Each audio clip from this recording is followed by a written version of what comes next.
Now I want to talk really briefly on different kind of applications and also what kind of foundation you are going to be using and what kind of foundation brush or tool are you going to use to blend out your foundation. I am going to show you throughout this video different kind of tools and applicators that you can use for your foundation for an everyday or something for like beginners. If you're not really into makeup, if you have no idea on how to apply your makeup, then you can totally relate to this video, and I will show you throughout the video different kinds, because I see that some women, when they start off, they have no idea on how to apply foundation. They don't even know what to use. They think that so many brushes are expensive out there, but you'll be surprised for someone that doesn't know anything about makeup. Like, there's a lot of affordable brushes out there.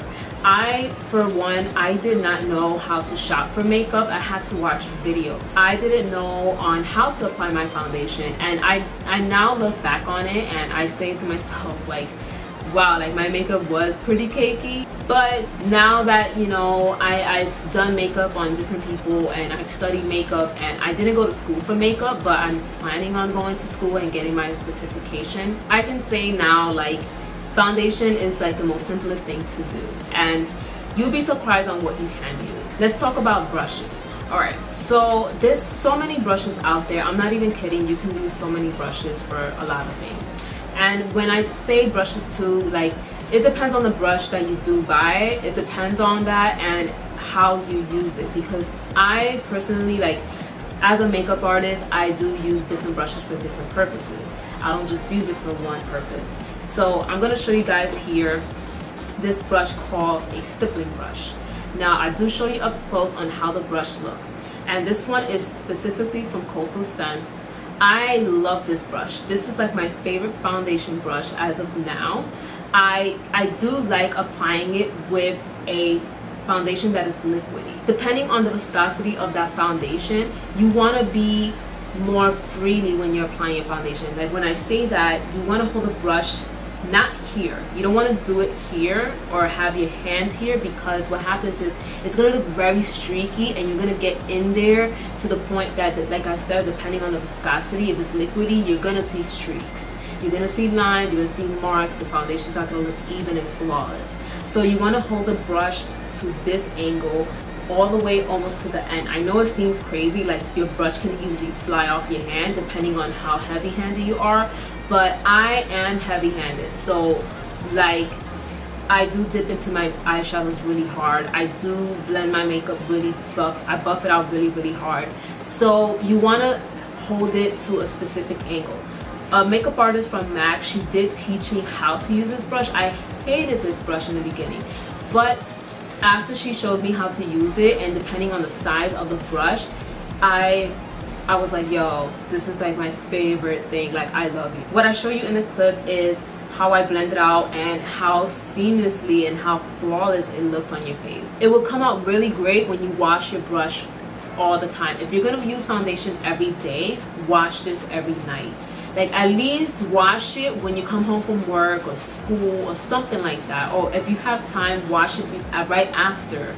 Wash it right after you apply your foundation, because what happens is it's a stippling brush, so it has like these little bristles that flare out and they're really thin. So what happens is when you keep applying this with the same kind of foundation or any kind of foundation on your face the next day and the day after that and after that, it's not going to look as flawless. So you want to wash it and let it air dry or something like that. As long as you have it dry and then it's good the next day, it's going to look the same way you applied it the first. This next brush is called a flat kabuki brush.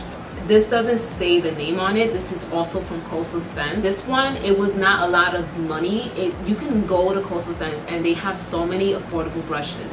I will list the brushes here as I'm going along with different makeup brushes and applications, so don't worry about that. It's really good. I can compare it to a different one by JustJasmine. They're the same way. They're similar to like the actual packaging and the shape and how flat it is.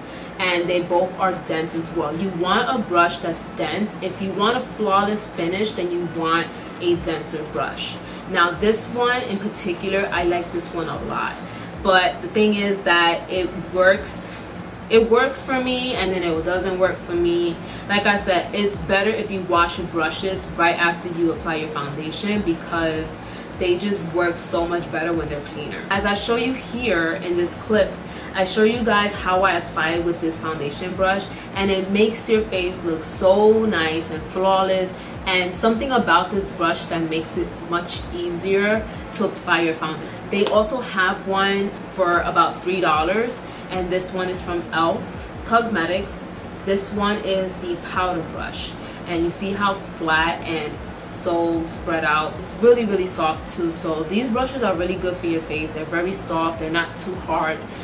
You don't want to go for brushes that's gonna hurt your face, especially if you have delicate skin and rough skin as well. So just keep that in mind. This brush is by Morphe. This one is a round brush. It's like a freaking hammer. You see how big it is? I show you here, guys, real quick on how the actual packaging of the brush is, and you can see that it is really, really dense, and it doesn't really shift so much. Like, it's soft in the top, that's what I like about it, but it's so dense, and like the brushes, like the bristles is stuck to the glue. The applications that I am showing you guys, it does give you a flawless finish. I won't recommend something that's going to make you look very cakey. It's not going to blend very well. So this is really great to get in there, like when you want to just do boom boom boom real quick on your face. This does give you like a nice airbrush finish. With this kind of brush, you don't have to have it like the other brush from the stippling. You don't have to do it like that. You can just easily blend it out, and you will have a good foundation. The other applicators that I do show you guys is these two sponges. Now this one is the Real Technique sponge, and this one is the BH Cosmetics Studio Pro sponge. Now I know it looks a bit dirty because I just used them. As a makeup artist, I do use these wet, and I think these are the best applicators that you can use for your face. Now, it was already invented a long time ago that makeup artists use sponges, and they use these little sponges called wedges, like wedge sponges, and those were already around. I totally recommend them wet, so wet them first. These are really great because this one's $5, and these were, yeah, these both were like around $5, and I love the Real Techniques one. Like, I really love it, and I do like the BH one, but I'm still testing it out. But it's not bad. If you're looking for something like a dupe for the Beauty Blender, which is like 20 bucks, then get the Real Techniques one or the BH Cosmetics one. And if you just really don't have that in your budget, or you want to get something real quick, if you're not the type to order stuff online or whatnot, you can just get a regular makeup sponge. Before the Beauty Blender came out, these were like very popular, the makeup wedge sponge. Now these you can totally find at Target or any makeup store or drugstore that do sell makeup wedges.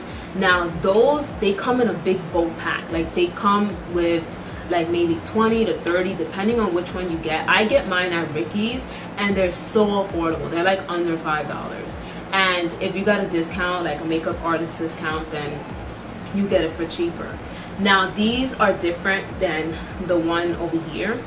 They both have a different shape to it. This is more triangle, and this is more like a pizza pie shape. The only thing about this is that if you're gonna be doing makeup on yourself for the first time, and you really don't have any brushes, or you're on a budget, or you can't afford it, or something in that line, then you might want to wash. If I were you, like, get makeup wedges, but don't use the same one, because it's just gross. And I know some people, they say, oh, but I don't have a makeup brush. Well, that's why I'm recommending you guys different brushes that are out there that are so affordable, and they do work way better than a makeup wedge. And I personally like my sponges and I like my brushes, but I'm gonna have to be honest with you, I love my brushes. Like, these are so good. I use them all the time. These are like my top favorite ones. The thing about these sponges is that you don't have to throw them out. You can just wash them and reuse them as much as you want, but sometimes, like, after a while, it will start to fall apart and the pieces will break off and everything. The last thing that you can use to apply your application or your foundation or anything like that, it's your hands. Now the thing is that when people say in their tutorials or videos or anything in that sort, when they say you can use your finger, like this finger right here, your ring finger, to blend out your concealer, or you can use your fingers and your hands to apply your foundation. When they say that, it's because your body creates some kind of heat. It makes the foundation and concealer melt into your skin, and it just makes it look more flawless, and it makes the makeup kind of just go into your skin really nicely. So I mean, that's the best way I can explain it. I used to be the type to blend out my concealers with my finger, with my ring finger, but I found different tools that work as not the same, but it's almost the same. I mean, I use my sponges to blend out my concealer, and I think that's the best way because it just gives you a nice finish under your eyes. But with foundations, I mean, it's the same thing. You can just warm up the foundation with your hands and then just blend it out the way you can, and it's a lot easier. So that's what I used to do when I first started makeup. I used my hands to apply my foundation. So I hope this video helped you guys, especially for those who are makeup beginners. And I don't want to say like that, I mean, it could be anyone. Like, you could be, you know, into makeup and you might know that you can, you know, apply foundation the right way. I hope this video helped anyone that is watching this video, or you already know, then that's cool. You know, makeup is not hard, and it's not something you should be terrified of. It's something that you should have fun with, and you should just, I like hit my makeup remover, but you should have fun with it. Let me know in the comments below, or anywhere that you've seen this video. Let me know if you enjoyed this video or it helped you at least, because I personally, I had trouble with this back in the day when I was a lot younger. I've done makeup for a couple of years now, more than 5 years. So it's something that I've grown into, and I've learned so much about, and taking classes and watching other makeup artists do makeup on other people is very inspiring. So yeah, that's all I have to talk about for today. I will have more videos coming out soon of how-tos, so that's my series. So there will be a playlist in my YouTube channel, so you guys can check it out, especially if you have a friend or a family member that doesn't know anything about makeup and are trying to learn. Then recommend this video to them and let me know what they think. So I'll see you in my next video, guys. Bye.